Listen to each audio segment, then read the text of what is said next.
Hi guys, I hope you're keeping safe and well. You join me here at the allotment in sunny Norfolk today. I've got a few jobs I want to get done. I want to dig up the first of my new potatoes, I want to get my leeks sown, and I want to do some training of my squashes around the archways you can see behind me. So while the sun is shining and the day looks beautiful, let's get to it.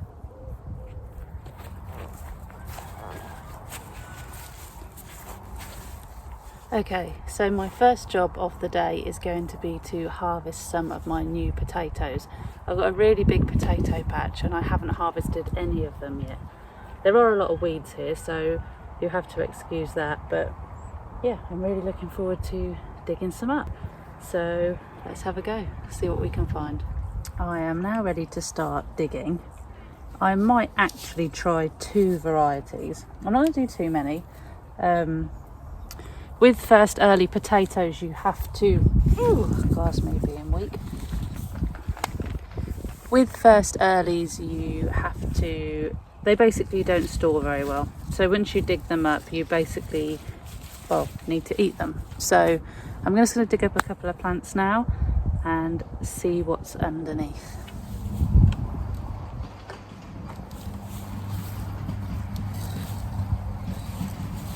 Try not to dig too close to the potatoes, so you don't want to put your fork through them.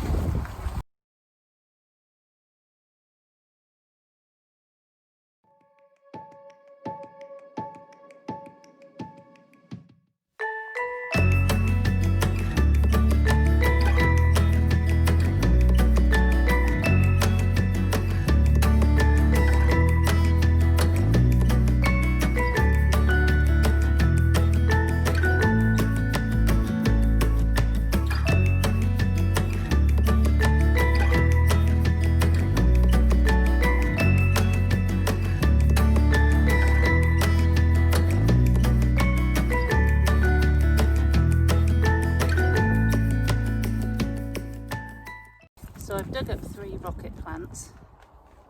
Yeah, that is right. The yield isn't very big at all. It's quite disappointing. However, the potatoes are really big. So for a salad potato, it's actually closer to a baked potato. That's really large. And there's a few sort of really quite big ones. I mean, they're all in very good condition. They all look good.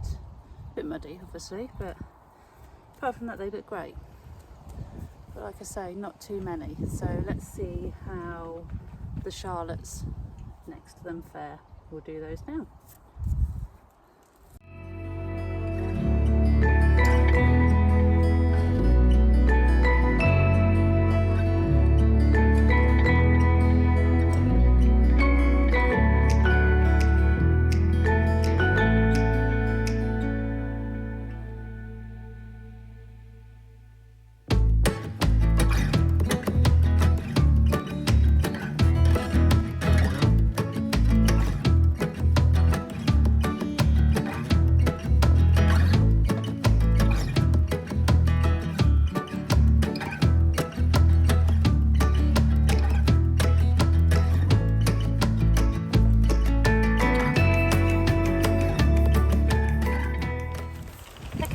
So there we have it.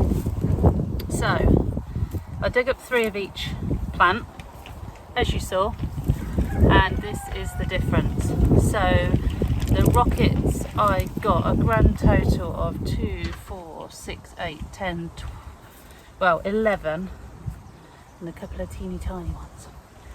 The Charlottes I got, over 20, maybe 25 potatoes there. So a huge difference. This is the first time I've grown rocket potatoes. We grew Charlottes last season, and because they did so well here I decided to grow them again. So I have tried out a few different varieties that I haven't chosen before, but Charlotte definitely seems to be a firm favourite here. Now in around September last year we harvested this area and we covered the whole patch in horse manure.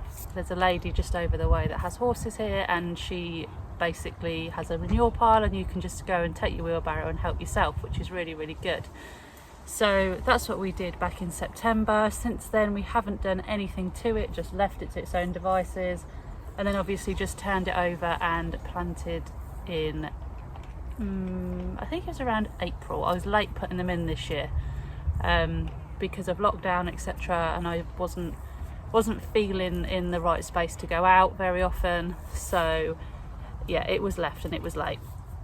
So these have been in for about 10 weeks, and obviously this is the result. These, obviously I've taken the plants as well right from the very edge, so as we're walking up and down the path constantly, these are the ones that are also more likely to get disturbed. So hopefully the ones in the middle will have a bigger yield than these.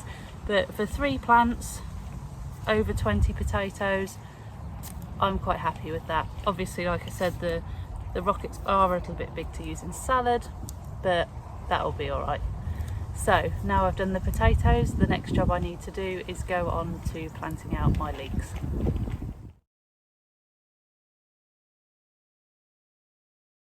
So this area here is where I am going to be putting in my leeks. There are a few weeds, so I'm just going to give it a quick going over with the hoe first. But aside from that, I think it's pretty much ready to go.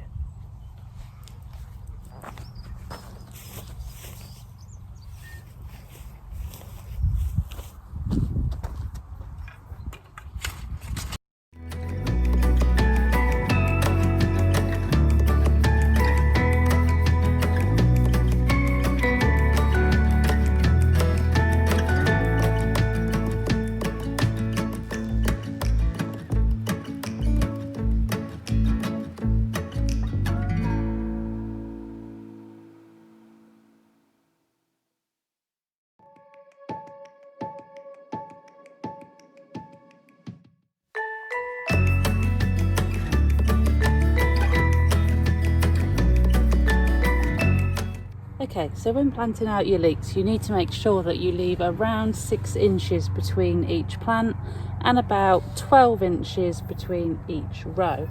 Now I haven't got many leeks this year. I was a bit late to putting them in, but never mind. So what I'm going to do is I'm going to use my dibber to dib holes in the soil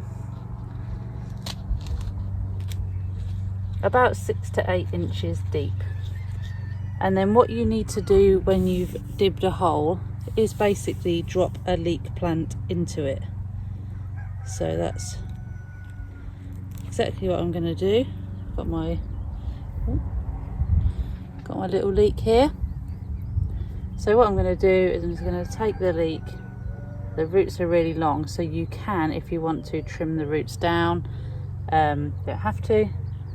And then just drop it into the hole like that. So I'm going to go along and do that for all of them, and then I'll explain what we do afterwards.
So I'm sure you now get the idea of what I'm doing. I'm going to finish these off and then come back to you when it's done.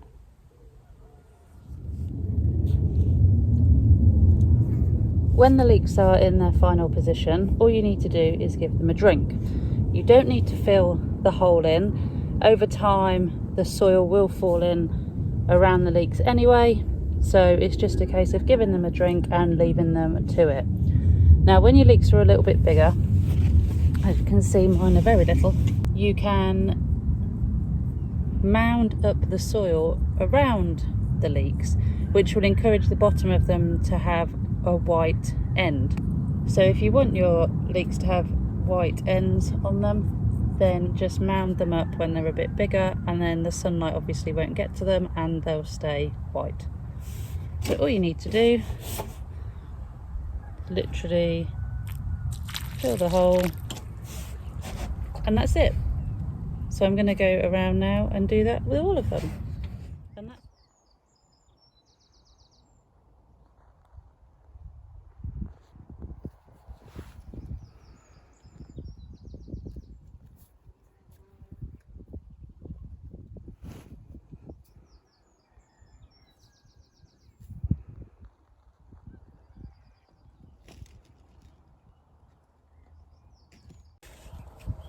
So the last part of today's video is going to be training squashes up my archways.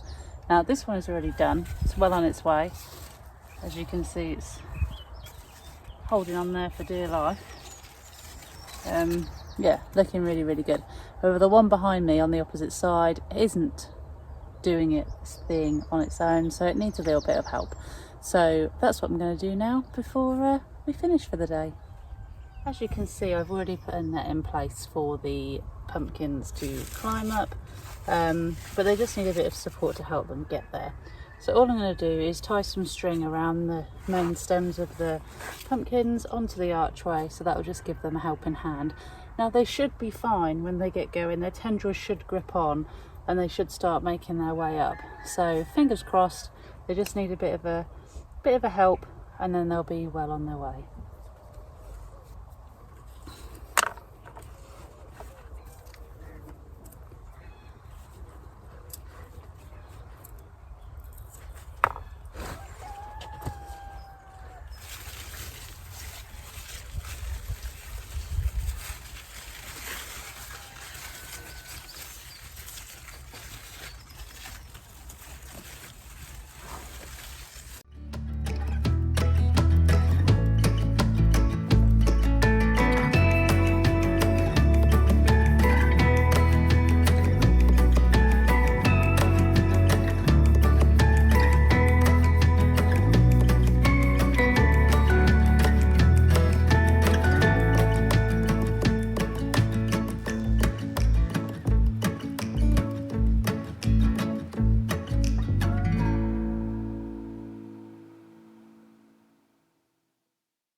So as you can see, it's as straightforward as that. So fingers crossed that'll give them a good fighting chance now of using these little tendrils they have to grab onto the netting and keep climbing upwards. They haven't got a lot of room down here, so it really would prevent them from growing as well as they could. So there is a lot of flowers on here. Let me just show you. Oh.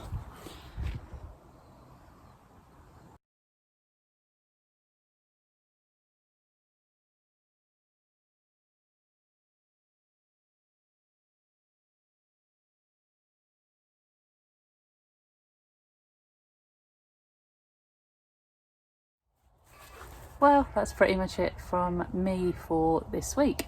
As always, I hope you enjoyed the episode, and if you did, please give it a thumbs up, and you can always subscribe for more content. Like I say, thank you for watching. If you use Instagram or Facebook, I'll leave my details here so you can follow me on those too. But as always, thank you for joining me on my allotment, and I'll see you all in the next episode.